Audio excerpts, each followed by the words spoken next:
Es momento de hablar de Brasil, porque está en crisis Temer con la filtración de unas grabaciones que lo comprometen completamente. Bueno, para analizar ese tema está Laurita Mayocchi, contanos, buen día, ¿con quién estás?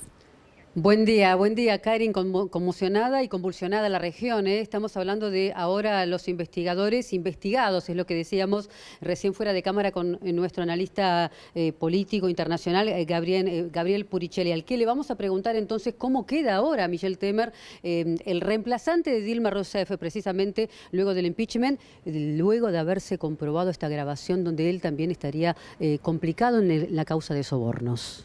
Bueno, las pruebas son tan concluyentes que es difícil pensar que la presidencia de Michel Temer dure mucho más allá de las próximas horas. Está por verse si el final será una renuncia, si será un juicio político que lo forzará a la renuncia, un panorama que de todas maneras no se vuelve mucho más estable si renuncia Michel Temer, porque los dos políticos que lo siguen en la línea sucesoria, el presidente del Senado y el presidente de la Cámara de Diputados, al igual que él, están investigados por corrupción. La tercera en la línea sucesoria, la presidenta del Supremo Tribunal Federal de Justicia, Carmen Lucía, es la única de las tres personas que están en la línea sucesoria que no está siendo investigada por corrupción. Si se aceptan las reglas o si se siguen las reglas constitucionales, debería haber un interinato de 30 días y elecciones indirectas donde la Asamblea Legislativa, la suma del Senado y la Cámara de Diputados deberían elegir una persona que complete el mandato constitucional, pero ya se está hablando y ya hay presentada una propuesta de enmienda constitucional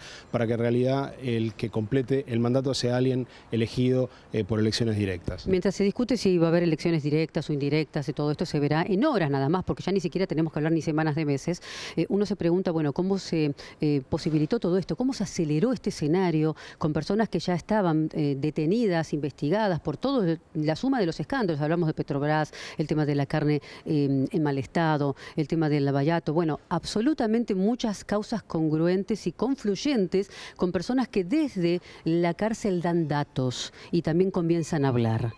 Bueno, es muy claro que la pretensión que se supone parte de quienes apoyaron el juicio político de Dilma Rousseff y entronizaron a Michel Temer en la presidencia, de que la llegada de Michel Temer a la presidencia iba a detener las investigaciones de corrupción, se revelaron completamente fútiles, y la escena de ayer con un acusado por corrupción que graba al presidente. Recordemos quién es esta persona, la importancia. Es el presidente de JBS, que es la principal cadena procesadora de carne del mundo, que estuvo involucrado en el caso que mencionabas antes de la carne podrida, de la carne vencida, que se le permitía igual vender en los supermercados. ¿Qué decía la palabra de Michel Temer? ¿Sigan con esto? ¿Sigan con qué? Concretamente estaba arreglando el pago de un soborno a Eduardo Cunha,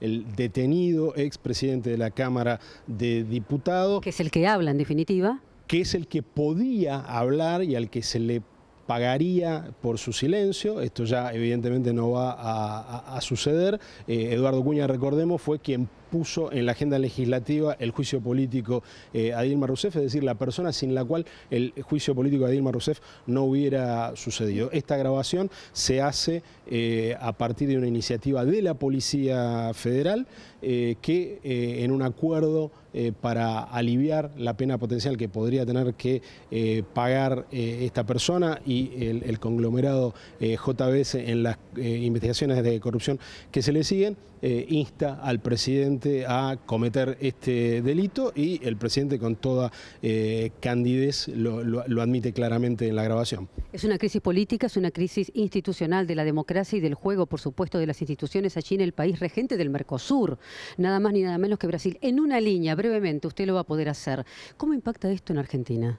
Bueno, evidentemente la situación política no ayuda a la recuperación económica de Brasil. Uno de los motivos para que la situación económica en la Argentina sea de relativo estancamiento, de muy tímida recuperación, es la mala situación en Brasil. Esto evidentemente no ayuda. La salida del presidente Temer no es el fin de la crisis política, sino que la resolución posterior al eventual reemplazo de Michel Temer va a profundizar ese panorama de inestabilidad y probablemente tenga un efecto negativo sobre la economía.